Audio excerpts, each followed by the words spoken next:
Welcome back to the Beamer Barn, everyone. Today I'm going to be doing something a little different with the video. I'm going to be taking you along with me and doing a couple of different things, not focused on any one particular car, but just kind of giving you guys updates around the garage, and you guys will follow along with me as I do some little side projects and stuff. So I hate to say it, but it's kind of vlog style.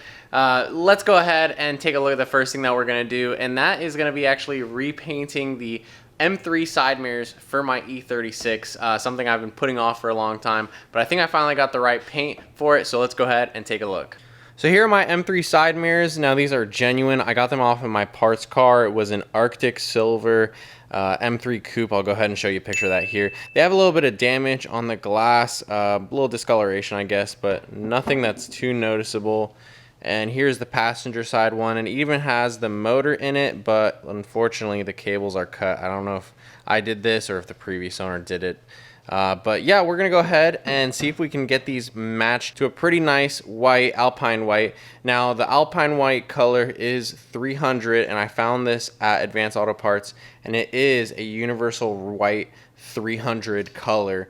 It is kind of a small can, but I figure this is kind of a smaller project. I also have a white sandable primer here so that we can lay down a good layer of primer. And then I really like this stuff. This is Rust-Oleum's acrylic enamel with their automotive grade 2x coverage, and it's gloss clear. So this is going to be our final clear coat layer. So the first thing that we're going to do, and it's not going to take very long hopefully, is we're going to start scuffing this up. I think there are a couple of marks on here, little chips, so we might sand those down and kind of use like a block to get it a little bit smoother. And yeah, just a nice layer of paint in white should be enough to make these match, and we'll be able to install them on the hatchback. Let's go.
We just finished our last 2 layers of clear coat, and now we're going to go ahead and let these really sit and dry. And it's a beautiful sunny Florida day, and there's a light breeze.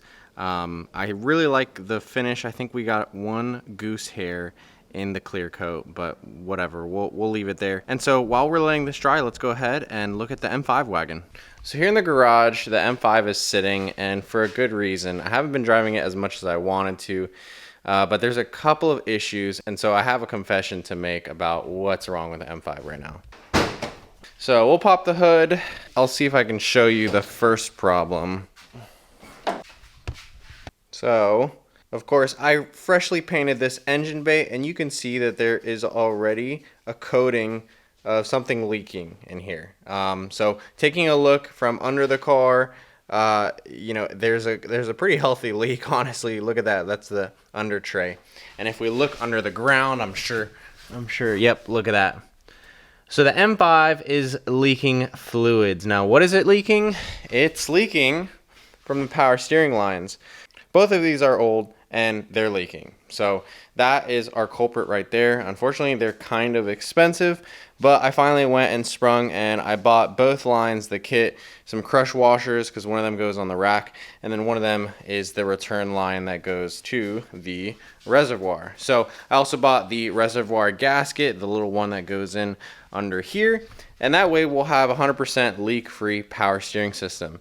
Now, the other concern that I have with this car, and the reason that I'm not driving it, is because of the alignment. So if you can take a look at this wheel, maybe you guys can spot the difference. Here is my driver's side. You can see it's got a nice camber in there. Pretty nice, pretty nice. And I know it's hard to tell, but here is my passenger side. I hope you guys can tell on camera, but this side has a lot more positive camber than the other. Like, the lip of the tire literally comes so much closer to the fender compared to this side where it's a lot more sunk in, you can tell. So while we were in North Carolina, if you recall from our ski trip, we got stuck in the snow in a parking space actually. And what happened was I tried to rock the car out, and then I actually used my rear floor mats to get some traction. I didn't lower the tire pressure. That's something that I probably should have tried. Lowering the tire pressure can help when you're stuck in the snow. But finally, we couldn't get the car out, and so the local hotel had a tow service, and they were able to pull us out. Now, the problem was when the guy pulled up, he had like a chain, so he was over in this area, and I'm parked in, and there's cars to the left and right of me. And so he asked me if I had a tow hook, and at the time I didn't. So here's the little spot for it. I didn't have a tow hook. Shame on me. That was very much so my fault. I have one now. I bought one used on eBay. It's in the back of the car. We're good to go. But since I didn't have a tow hook, he had to pull me from the underside of my car. Now, I had my fingers crossed that he was going to try to get the subframe, but unfortunately, it looks like he definitely tried to just like grab a control arm and yank me out. I wish I could have got some video to show you guys what it looked like, but it definitely was a yank on my control arm, because when we got on the road and started driving down south, I realized that the car had a pretty heavy pull to one side, and that was pretty annoying. So since the car was pulling, I knew the alignment was out. Sure enough, when I checked at the next gas station, the camber adjustment for my struts was completely different. So we're gonna go ahead and get an alignment done. But the other reason that I can't even get an alignment right now is because I have old, worn control arm bushings. So we're gonna get some PowerFlex bushings on order, and then once those arrive, we're gonna change out the bushings. By that time, we'll have fixed the power steering leak. We're gonna clean up the underside of the car, make sure the engine's 100% clean again, and then we will go get an alignment. And hopefully by then, we'll have these wheels powder coated. And I think I decided on a color too, so I wanna show you guys. So I'm on this website, Powders by the Pound, and it helps me kind of look at what flavors of powder there are, because the shop that I usually like to work with, they'll custom order in some powder if I ask them nicely. So I think that I'm gonna choose one of the colors from here, and I have basically 3 choices here. So let's see, this one is called Black Bronze Illusion. It's kind of like the darkest of the bronze ones, really like a glossy black, but with a little hint of bronze in there. This one is Bronze Burst Sparkle, and it's kind of like more of a brown bronze, I'd say, and a little bit, and super like metallic and stuff. Definitely very glossy, reflective. And this one is kind of a more grayed out bronze. It's called the New Spartan Bronze, and definitely glossy, kind of closer to like a shadow chrome. I think currently I'm between that one and this one, honestly. This one, I feel like it would play well to the color of the car, but I feel like this one is also a little bit better. So if I wanted to throw these wheels on a different car or eventually wrap the wagon a different color, then these would kind of blend in better and look like more of a true shadow chrome. So when I drop off the wheels, I'll get to kind of choose and see. I think they have some samples there, and maybe if I need to, they'll custom order me a powder from this website. But I'm definitely gonna go with something dark. Let me know what you guys think between these three, which one would be the best. Also, because people keep asking me about the headlights, I just want to let you know, I agree these things aren't the prettiest headlights, but they do work right now, and I am focusing more budget-wise on this car in restoring and getting the drivetrain 100%. So that leak was really unfortunate, and our alignment was bad. So we're going to be doing full power flex and all that to fix the front end of this car. And basically, I'm more of like a function over form kind of guy. So these headlights work, and they're not falling apart or anything like that. And honestly, the paint of the car is not perfect. Like I showed you guys before, it has like these tree sap marks. And so eventually I would like to sand this down 100% and paint it, you know, repaint it. And also, since the front fenders are kind of a little warped, I definitely would think about actually replacing everything in the front end again, because the body lines aren't perfect. So aesthetically, I'm not super focused on this car, but I'm more focused, let's say, on the interior and the drivetrain and how it drives versus how it looks, because I kind of like the sleeper appeal. And with the new exhaust, looks super good right there, kind of a quieter tone. And if you noticed in the previous videos, this is broken right here. That's because I'm planning on doing the reversing camera retrofit, and I was trying to figure out how this is taken apart here, and I found out that the studs, the metal studs on this, were corroded and rusted to the point where I couldn't remove it, and it was already cracked and falling apart anyways. So I was kind of messing with it, and more came off and fell apart. And so we're going to be replacing that, but when we replace it, I also want to do the backup camera retrofit, because that would integrate to our radio, and I know a lot of people want to see that. But while we're doing the backup camera retrofit, you have to pull down the headliner, because of course you need to route the wire through the original, or I'm going to route the wire through the original harness that's up at the top here. I'll show you really quick. So that's really the only spot where you're going to be able to route the harness in, and so that's how I'm planning on doing it, kind of like how this is done. I have the covers off. These things usually have covers as well to keep the wires from binding or anything like that. But the only way to access that from the underside is to remove the headliner. So it's kind of going to be like a big series of projects with this car while we do the headliner at the same time as the backup camera retrofit. And I'm going to be breaking those things up into separate videos for you guys to enjoy. But I'm really excited because I think we're going to do like a dark suede black headliner. We'll obviously have to do the pillars at the same time as well, and then we'll probably end up painting the back trim pieces here black as well, so that it'll all match 100%. And then we still have to do the carpet dyeing and then the rear seat dyeing them black as well. I still have plans on doing that, so those videos are coming for sure. Stay tuned for those.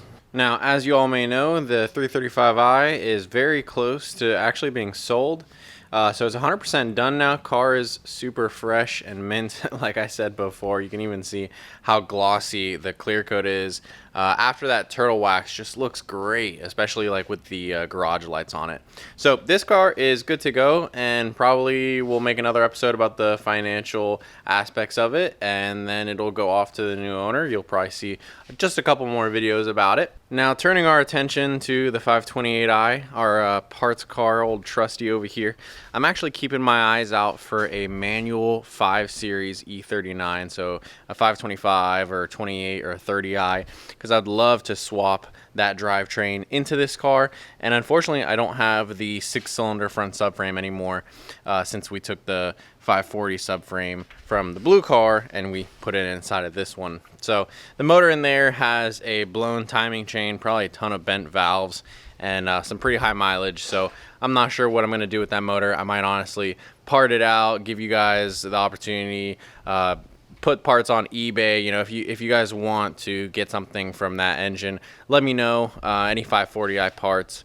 But my plan is to eventually get this car back up and running again, because I really see a lot more value in the chassis than I do scrapping it and just getting cash for it or trying to part it out. So might as well keep this car on the road, but for now it's going to continue to sit. And then focusing on the 332 Ti, the M3 hatchback. This car is doing good. You know, we haven't popped out the dent yet that we had from the previous drift event, so that is still there on the car, but I'm sure that I could get it out pretty easily. It's on the door, and all you got to do is take the door card off. But otherwise, engine's running good. I try to take it for a drive every once in a while. You know what? Let's go ahead and we'll take it for a drive right now, actually, and we'll talk about the car.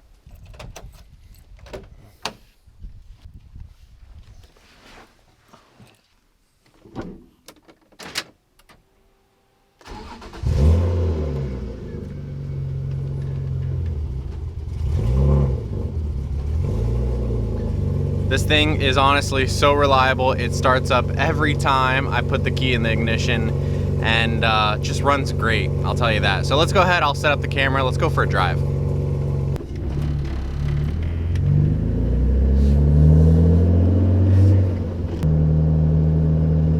So I'll typically do this like once a month when I can remember to, because honestly this car kind of lives in the back of my mind.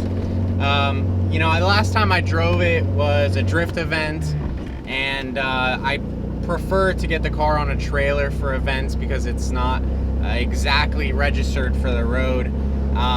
Although I could register it, it would be street legal, but I just don't feel like paying the registration on it currently. So I really want to take this car to the next level, being that this is kind of more of a purpose-built drift car. The next level would be doing a cage and safety harnesses, because that would basically allow me to compete in more advanced events.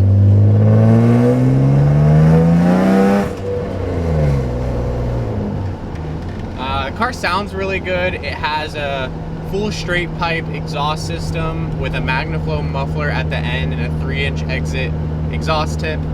I think it's like 2.5 inches all the way back, the exhaust system, or maybe 3 inches. I think it's 3 inches. But it obviously has the S52 rasp. I don't know how to get rid of that. It sounds a little bit lower tone because of that big old single exhaust. And it honestly rips pretty good. I think the diff ratio that I'm running in this one right now is a 3.23. So it's kind of longer. But I like having the extra gearing. I used to run a 4.1 in it before. I had that welded, but when I was drifting, I would really be starting the run in second gear because first gear was basically useless. So perfect. Right in front of us as I'm talking about the registration, cop pulls out. But yeah, no, this car has been a good car to me, very reliable. When I first got it, I did a ton of maintenance on it, and since then I haven't had to touch anything at all on the car. So it's been really nice to enjoy and just have something that you can hop in and it's ready to go. And that's why I would love to go.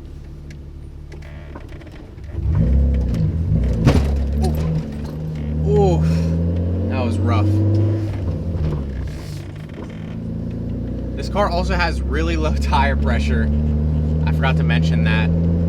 I probably should pump them up when I get back to the house, but I'll probably just forget.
Okay, well, now I really feel stupid. I got these from my coupe parts car. I think I said that already. But these are very different mounting holes than that, and this is not going to work. So maybe it's the M3 sedan side mirrors that would fit. But yeah, this is totally a waste of time. I just wasted a lot of my time painting these for no reason. Alpine white. Although, you know what? I will admit, I will say that the white looks really darn good. Like, to my eye, like, that is Alpine white. So at least the paint came out half decent. I guess you guys are gonna see these on eBay. If you have a coupe E36, go ahead and grab them. Say hi to yourself. So hopefully these go to a good home. I'm really disappointed that they didn't work on my car. I guess I'm going to have to reinstall these stupid square mirrors. Although, you know, I honestly don't mind how they look. So whatever, we'll reinstall these. That was kind of lame. Lesson learned, you gotta try before you buy, or in my case, try it and test fit it before you paint it, because that was a complete waste of my time. Now, at least I got the practice in, because I eventually want to paint the side mirrors for my M5 wagon, and I already did mock these up on my silver car originally when I was going to do the swap on this car. But yeah, these definitely need to be painted, and so we'll probably do those in an upcoming episode as well, along with some other aesthetic stuff, but really not at the top of my list right now for the car. I'd prefer to get it 100% driving and reliable before we start throwing money into the aesthetics of the car. So that was our garage update here at the Bimmer barn. I hope you guys enjoyed watching and getting some behind the scenes information about what we're doing and what projects we have lined up next, and hopefully you got a laugh out of me failing to install those M3 side mirrors. Obviously, I should have checked the fitment on those before, or at least given it a Google. So I know I'm going to get roasted in the comments section, but whatever, I kind of deserve it. In the next few episodes, we're going to be doing a financial breakdown on the 335i, and then we'll probably do like an unveiling video for the car as it goes to its new owner. I want to get the reaction and walk through with you guys and the new owner of the car. That way, you know, they know what they're getting. And besides that, yeah, we have a lot of parts coming in for the M5 wagon, so stay tuned for some videos there. And since we're selling the 335i, that means that we're going to be getting a new project car, a new flip car for the channel. So I want you guys to keep giving me ideas for cool builds that you guys would enjoy. Currently, I kind of have my eyes looking at E36 wagons. I feel like one of those would be pretty cool. Let me know if you guys would enjoy that for the channel. I'd probably want to do like a simple restore, do all the service on it, and maybe do like a manual swap or something like that. That would be cool. So let me know down below if you enjoyed this sort of video. It was kind of a little all over the place, I know, but hopefully you guys got a better idea of what we're working on here at the Bimmer barn. And feel free to comment down below if you guys have any recommendations or ideas for things that you want to see on the channel next. So I appreciate you guys watching the videos. Don't forget to drop a like down below and subscribe to the channel if you're new and you haven't yet. And as always, I hope everyone has an awesome day. We'll see you next time.